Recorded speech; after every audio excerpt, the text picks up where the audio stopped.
Hello everyone, we are Group 10, Alexander and Hansel. Our research is titled From VADER to Transformers. So let me start with a reality check first. Analyzing sentiment on TikTok is a nightmare.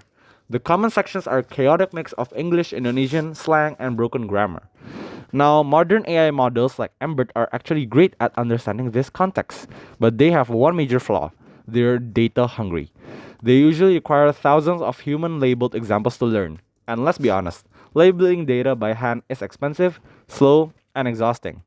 So we asked ourselves, can we build a system that labels itself? Can we combine a classic rule-based tool like VADER with a modern deep learning model like Embert to automate this process? To test this, we gathered 12,000 TikTok reviews split evenly between English and Indonesian. Our strategy was simple. First, we took 2,000 reviews and treated them as our golden test set.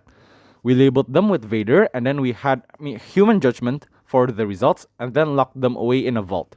The model never sees this during training. They are purely for the final exam. For the remaining 10,000 reviews, we created a pipeline. Think of it as a classroom. We use VADER as the elementary school teacher to label the first batch of data, which we call Pool A. We then trained Embert on the initial data, and then once Embert learned the basics, we let it graduate. We gave it unlabeled data from Pool B and Pool C and asked it to label the data itself, a technique called pseudo-labeling. Essentially, the model started learning from its own predictions, growing its data step by step. So, what happened when we let the model teach itself?